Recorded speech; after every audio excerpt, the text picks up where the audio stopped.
teman-teman semua, selamat datang nih di podcast Perkomunikasi Podcast Jawa Timur dengan aku, Elsa Febrianti, yang akan menjadi host pada podcast kali ini. Gimana nih teman-teman weekend-nya? Ya, weekend-nya pada gabut nih, boleh banget dengerin podcast kita, karena kita bakalan ngobrol-ngobrol bersama narasumber yang pastinya keren banget loh, yaitu ada Kak Rizky. Beliau merupakan mantan aktivis kampus UMM loh.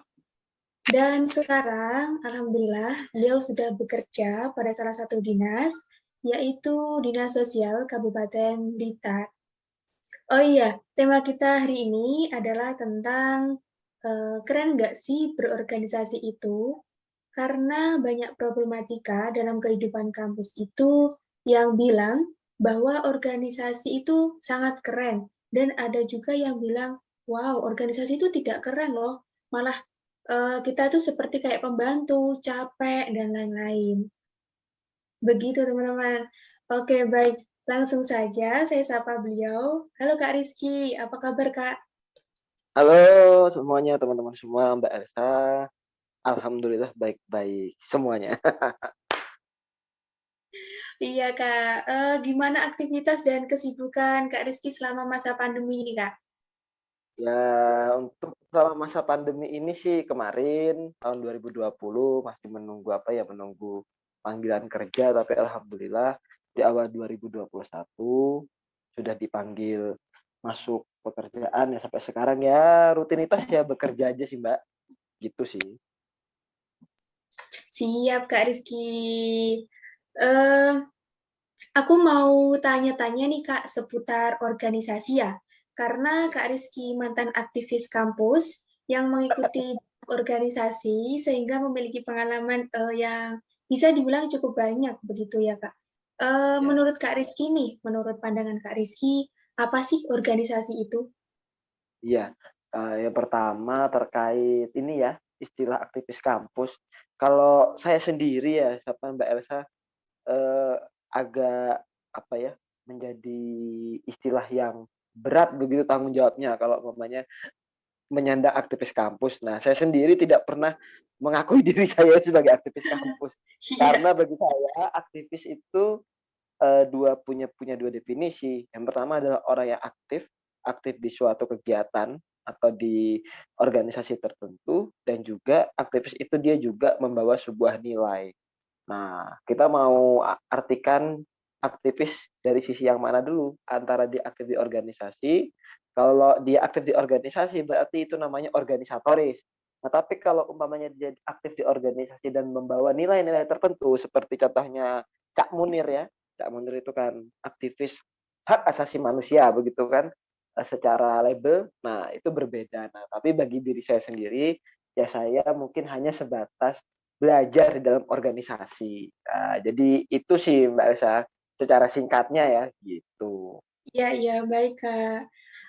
Luar biasa sekali. Jadi itu ya teman-teman pandangan Kak Rizky tentang apa sih organisasi itu. Nah, sekarang manfaat atau benefit apa yang telah Kak Rizky rasakan selama mengikuti organisasi di kampus? Ya kalau untuk benefit sendiri, bagi saya pribadi, semua orang itu punya hak untuk mendefinisikan organisasi itu apa dan dia punya cara sendiri untuk melihat apa sih manfaat itu organisasi itu. Dan kita pun sebagai orang yang di organisasi pun juga tidak boleh dalam artian merendahkan teman-teman yang tidak ikut organisasi. Karena setiap diri atau setiap individu itu punya tantangannya masing-masing. Ada yang sorry, ada yang tidak ikut organisasi memang karena minat dari dalam dirinya sendiri karena tidak mau. Tapi ada juga yang tidak ikut organisasi karena suatu keadaan.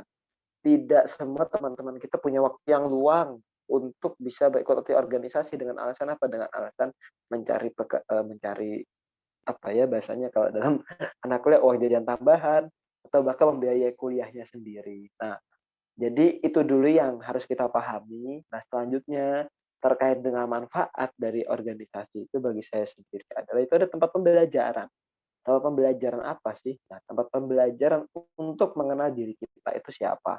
Ya, pastinya kan ada aksi dan reaksi begitu secara singkatnya. Apa sih reaksi dari orang-orang di sekitar kita terhadap kita? bagaimana kita melihat potensi kita, bagaimana kita melihat kekurangan kita, dan bagaimana kita bisa melihat kepentingan orang lain. Nah, dengan begitu kita sadar bahwa substansi dari makhluk sosial itu bisa sangat kita rasakan dalam organisasi. Karena tidak ada yang paling penting di dalam organisasi. Ada satu tokoh dan dua tokoh, itu tidak. Tapi semua itu sama-sama penting. Sekalipun itu menurut kita sepele, itu ada sesuatu yang penting. Nah, jadi bagi saya, manfaat dari organisasi itu adalah sebagai tempat pembelajaran kita di luar kelas. Karena pembelajaran di dalam kelas itu merupakan sebagian kecil saja. Tapi ketika kita mengikuti organisasi, saya kira banyak sekali kita menemukan permasalahan-permasalahan di dalamnya. Nah, hanya saja di dalam orang-orang ikut organisasi itu harus paham apa yang disebut dengan seleksi alam. Makanya kalau orang Malang bilang itu perotolan itu mesti ada ya kan, kita jujur aja lah. Perotolan di awal ada 30 Ya, pengurus, setelah itu di akhir kepengurusan jadi 15, itu merupakan hal-hal yang lumrah kita jumpai. Nah, disitulah jiwa kepemimpinan dari seorang pemimpin organisasi itu menjadi dipertaruhkan. Nah, dan untuk para teman-teman yang ikut organisasi, ketika ada masalah, jangan lari dari masalah itu, tapi selesaikan semampu kita. Karena substansi dari orang ikut organisasi itu yang menemukan masalah. Kalau tidak menemukan masalah, ya jangan ikut organisasi. Kalau menemukan masalah dalam organisasi kemudian lari, berarti kita gagal dalam memaknai apa sih organisasi itu. Itu, Mbak Elsa, secara singkatnya ya. iya Kak, baik. Terima kasih. Nah, eh, untuk riwayat organisasi sendiri Kak, apakah organisasi itu penting di dunia kerja? Seperti itu. Iya, untuk menjawab riwayat organisasi, kalau umpamanya saya runtut dari kecil sampai sekarang, saya sebenarnya bukan orang yang minat organisasi dari awal. SD, SMP saya ya seperti anak-anak biasa, anak sekolahan. Bahkan mohon maaf ketika saya SMP melihat teman-teman OSIS itu juga sama. Ini kok kayak, apa namanya, repot banget apa dan sebagainya. Karena saya juga begitu dulunya.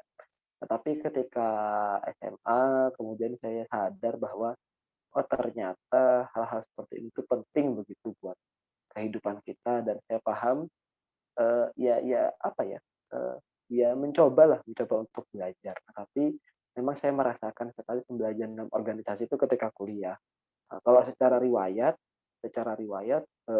organisasi yang saya ikuti ketika kuliah itu kan punya jenisnya ya. Kalau umpamanya di organisasi intra, ada organisasi ekstra, ada komunitas, ada organisasi sosial. Nah, kalau di organisasi ekstra sendiri, kebetulan saya mengikuti HMI, Himpunan Mahasiswa Islam. Nah, dalam artian organisasi ekstra itu banyak macamnya. Ada PMII, Pergerakan Mahasiswa Islam Indonesia, ada Ikatan Mahasiswa Muhammadiyah, ada GMNI, ada PMKRI, ada GMKI, ada Hikmah Budi, dan lain sebagainya yang sifatnya organisasi mahasiswa ekstra. Nah, orientasi dari organisasi mahasiswa ekstra bagi saya itu adalah organisasi perkaderan, yang mana organisasi perkaderan itu bicara tentang hal-hal yang universal seputar dunia kemahasiswaan. Begitu juga dalam organisasi intra kebetulan saya memang lebih aktif di organisasi intra gitu. Karena jenjang jenjang jenjang keorganisasian di organisasi intra saya alhamdulillah pernah belajar di sana dari ketua divisi keilmuan, HMJ kesejahteraan sosial tahun berapa ya? 2016 2017. Lalu di tahun berikutnya 2017 2018 alhamdulillah diamanahi menjadi ketua umum HMJ kesejahteraan sosial FISIP Universitas Muhammadiyah Malang. Di tahun selanjutnya kemudian mencalonkan diri menjadi ketua BEM Fakultas Ilmu Sosial dan Ilmu Politik UMM periode 2018-2019. Nah, jadi terakhir ini saya itu di ketua BEM fakultas. Nah, semua itu merupakan catatan pembelajaran dan pengalaman bagi diri saya sendiri, terkhususnya untuk dapat bermanfaat bagi orang lain. Nah, bagi saya orang memandang organisasi keren atau tidak itu merupakan hal yang debatable begitu. Nah, bagi saya sendiri intinya adalah niatkan dalam organisasi itu adalah sebagai tempat pembelajaran dan tunjukkan kualitas kita kepada dunia luar begitu loh.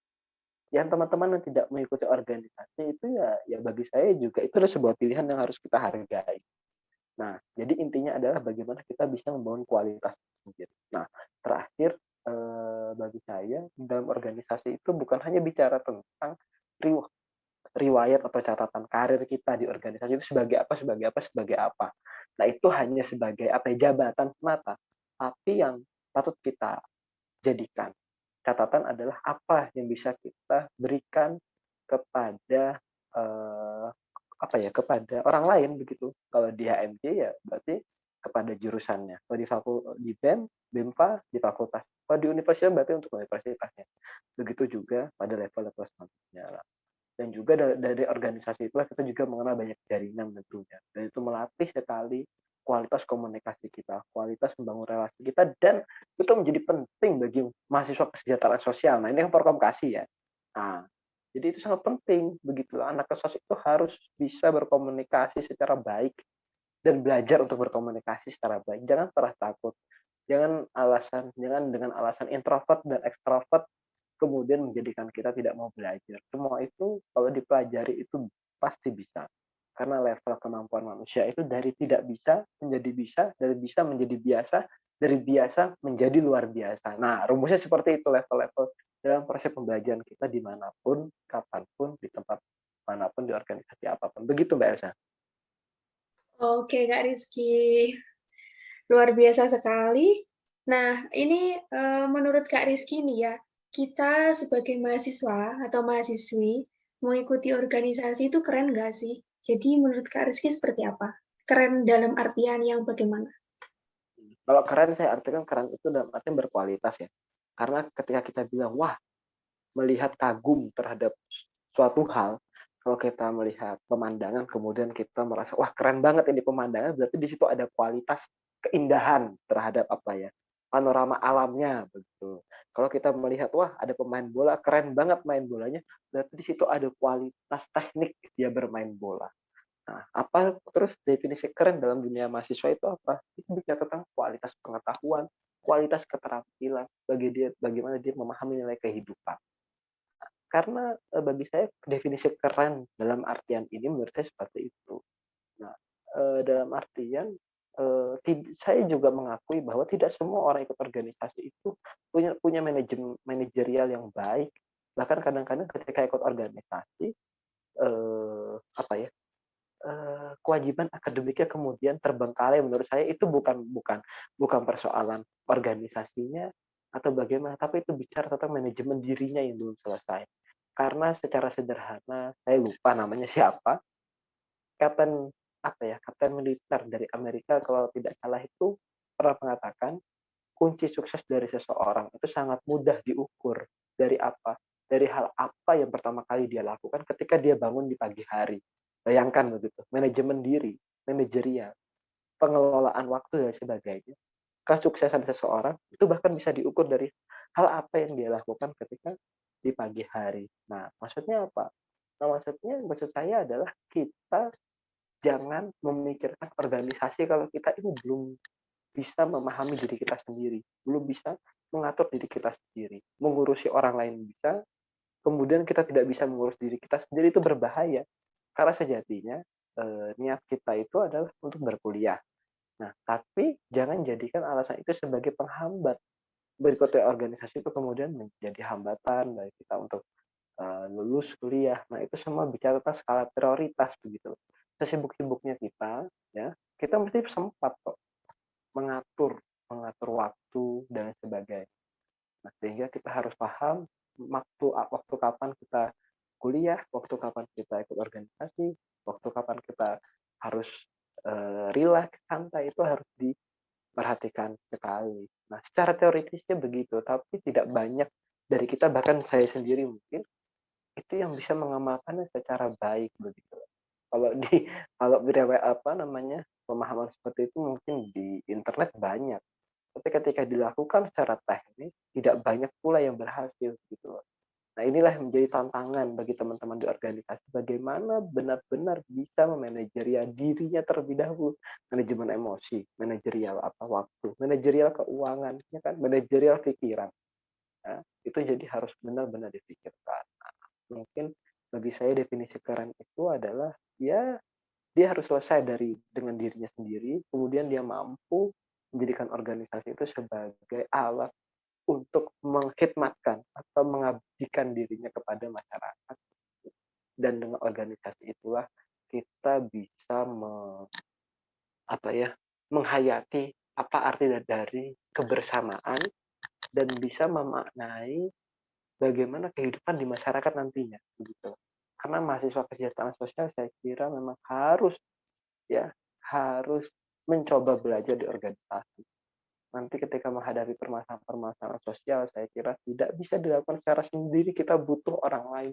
Itu adalah organisasi. Nah, jadi maknai organisasi bukan hanya secara formal definisi di buku-buku, tapi maknai organisasi sebagai sebuah nilai atau sebagai substansi kesadaran akan hidup secara bersama, begitu. Nah, mungkin secara secara ringkasnya seperti itu, Mbak Elsa.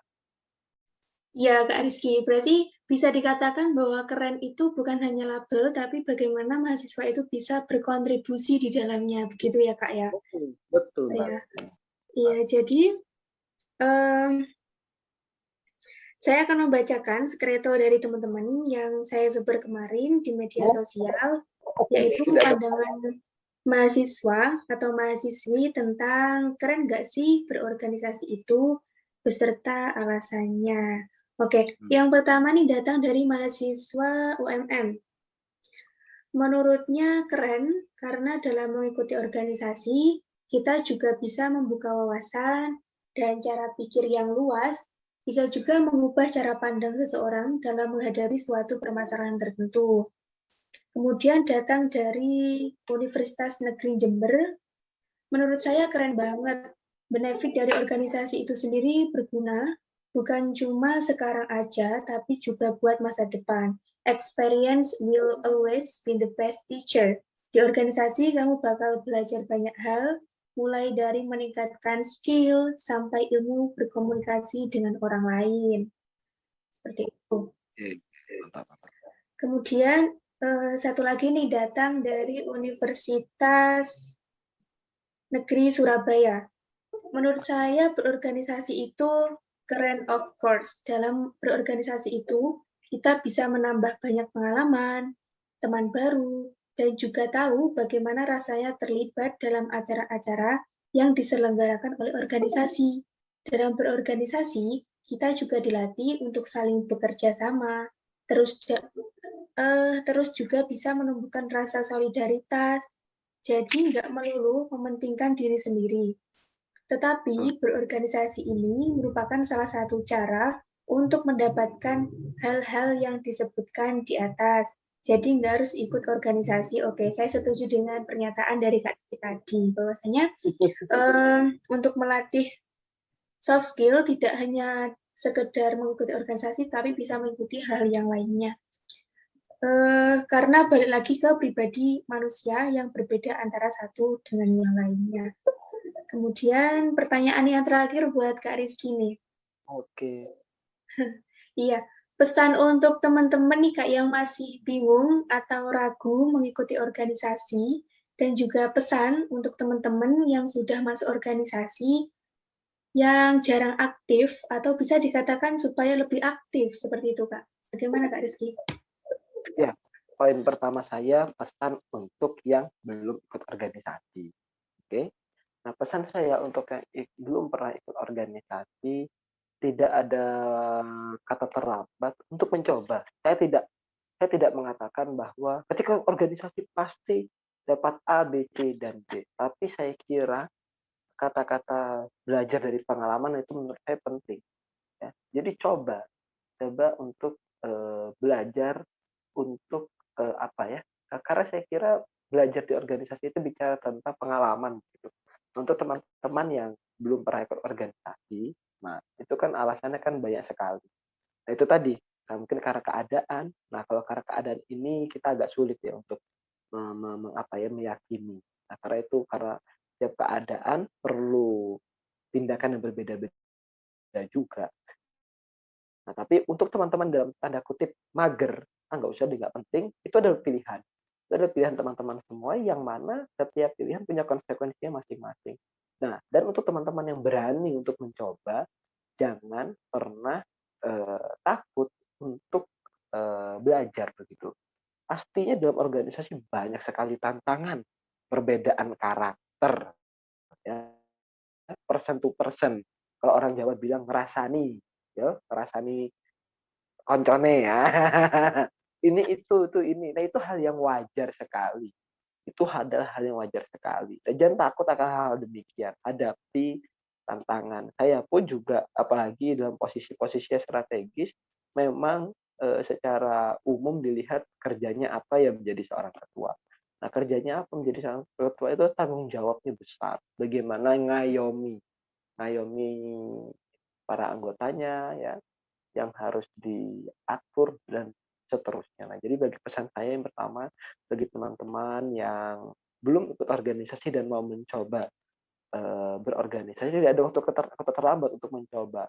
Di dalamnya akan ada dinamika, positif dan negatif itu semua teman-teman sendiri yang bisa menilai person to person ya masing-masing. Nah, hanya saja bagi saya, eh, ayo mumpung masih mahasiswa, teman-teman ini adalah waktu waktu emas untuk belajar karena nanti ketika teman-teman sudah bekerja, saya kira tantangannya itu pun kurang lebih sama ketika kita berorganisasi. Karena bagi saya pribadi akan ada perbedaan memang yang tak kasat mata ataupun kasat mata begitu ketika kita masuki dunia bekerja antara orang ikut organisasi dengan yang tidak atau pasif di dalam organisasi itu sangat terlihat sekali. Dari kualitas dia berkomunikasi, bagaimana dia bisa meyakinkan orang, bagaimana dia melihat sebuah tantangan itu sebagai sebuah hal yang harus dihadapi, bukan yang dihindari gitu. Karena orang ikut organisasi itu pasti banyak sekali menghadapi permasalahan-permasalahan. Dari permasalahan itulah kita bisa belajar, dari permasalahan itu kita bisa introspeksi, dari permasalahan itu kita bisa evaluasi, dan dari permasalahan itulah kita bisa belajar menjadi lebih baik di situ. Poinnya itu ada di situ. Nah, baru untuk teman-teman yang dalam artian sekarang ada di organisasi yang pertama, jangan jumawa akan apa yang Anda ikuti sekarang. Kadang-kadang kita juga banyak menjumpai karena dia organisasi jumawa dan cenderung meremehkan teman-teman yang tidak ikut. Oh, kamu nggak ikut organisasi nggak keren. Nah, pandangan-pandangan seperti itu kita harus ubah secara positif. Ya. Nah, apa maksudnya? Ketika kita ikut organisasi, teman-teman kita tidak ikut organisasi, kita bantu apa kesulitan mereka. Ya, kita kita ajak untuk memecahkan permasalahannya dengan cara apa? Dengan ilmu yang kita dapatkan dalam organisasi untuk menyelesaikan permasalahan orang. Itu adalah secara singkatnya. Nah, jadi ya ilmu yang kita miliki dalam organisasi atau pembelajaran yang kita dapatkan dalam organisasi itu kita harus paham apa sih tujuannya, apa sih niat kita untuk organisasi itu apa? Untuk belajar, belajar apa? Untuk belajar meningkatkan kualitas diri kita sendiri. Apakah sudah finish belum? Kualitas diri kita itu kita perbaiki, kita tingkatkan untuk apa? Untuk bermanfaat untuk orang lain, gitu loh. Tujuannya di situ. Nah, kalau umpamanya teman-teman masih ragu dan sebagainya, menurut saya itu hal yang wajar. Tapi kalau saya bisa titip pesan, ya jangan lari dari tanggung jawab yang sudah diberikan, begitu. Ya. Meskipun ada apa ya, ada berbagai permasalahan dan sebagainya, selesaikan semaksimal mungkin, selesaikan sebisa mungkin, jangan lepas dari tanggung jawab yang telah diberikan. Nah, karena disitulah karakter kita itu dipertaruhkan. Disitulah integritas ya kan, kita bicara integritas. Masa bicara tentang seharusnya dan seharusnya. Nah, seharusnya ya seperti apa? Seharusnya yang ideal seperti apa? Itu mulai dari diri kita sendiri. Ketika apa? Ketika kita mengikuti organisasi itu menjadi salah satu momentum penting ya yang harus dipahami oleh diri kita yang ikut organisasi. Nah, jadi pesan saya untuk teman-teman semua, untuk diri saya sendiri terutama, jadikanlah masa-masa kita sebagai seorang mahasiswa itu sebagai masa-masa yang memang harus kita hayati, harus kita apa ya, kita syukuri dengan cara apa? Bukan dengan cara hura-hura atau dengan cara senang-senang ya, masih dalam artian kita mensyukurinya dengan apa? Dengan bersungguh-sungguh di dalam melakukan setiap proses pembelajaran di dalam kelas ataupun di luar kelas. Karena, uang ya atau rezeki yang kita gunakan, itu adalah amanah dari orang tua kita. Nah, bahkan Cak Nun, MH Ainun Najib itu mengatakan bahwa ketika kamu kuliah ya, niatkan itu untuk membahagiakan kedua orang tuamu, niatkan itu untuk bermanfaat bagi orang lain, itu niatnya. Nah, jadi, karena tidak semua orang itu seberuntung kita, teman-teman. Tidak semua orang seberuntung kita bisa kuliah. Nah, ketika kita bisa berkuliah, manfaatkan itu semaksimal mungkin untuk belajar gitu. Belajar ya. Belajar untuk apa? Untuk bisa bermanfaat bagi diri kita sendiri, tidak merugikan orang lain, dan juga kita bisa membagi manfaat kita ke orang lain. Nah, jadi secara singkat seperti itu bagi saya, intinya adalah organisasi itu ada sebagai tempat pembelajaran, di mana di sana terdapat keberagaman, di mana di sana ditemukan perbedaan, di mana di sana sering kali kita melakukan perdebatan, dan itulah latihan mental yang sejati yang bisa kita lakukan. Karena eh, pisau yang sering diasah akan berbeda dengan pisau yang didiamkan. Pisau yang didiamkan akan tumpul, maka pilihannya hanya dua, menjadi pisau yang tajam atau menjadi pisau yang tumpul itu tadi. Nah, pilihan ada di teman-teman semua. Saya kira teman-teman sudah bisa memilih jalan mana yang bisa diambil, ya. Tidak usah saya sampaikan seperti para motivator ya, ya. Dalam artian A, B, dan C. Nah, teman-teman bisa menentukan jalan teman-teman semua, ya.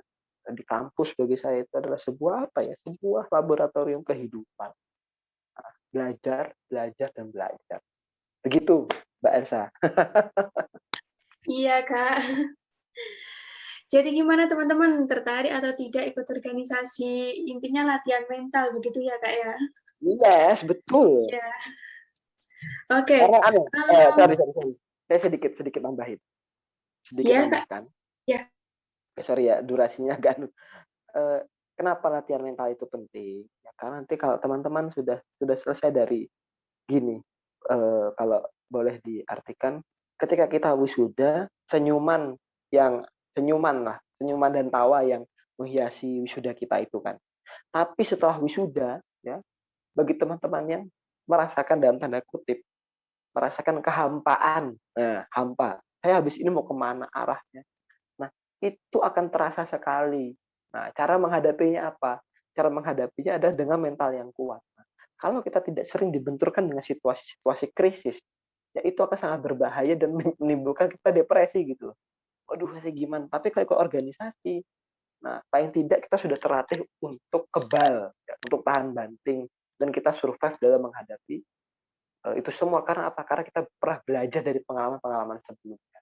Nah, itu poin terakhirnya, Mbak Elsa. Baik, Kak Rizky. Terima kasih banyak. Siap. Terima kasih atas jawabannya, dan terima kasih juga telah meluangkan waktunya untuk ngobrol-ngobrol di podcast kita kali ini. Dan terima kasih juga untuk teman-teman yang telah mendengarkan podcast Perkomkasi Podcast Jawa Timur ini. Sekian dari saya, Kak Rizky. Terima kasih banyak ya sudah meluangkan waktunya. Mbak Elsa. Terima kasih, Mbak Retno. Nggih. Ya. Sampai jumpa di podcast selanjutnya. Wassalamualaikum warahmatullahi wabarakatuh.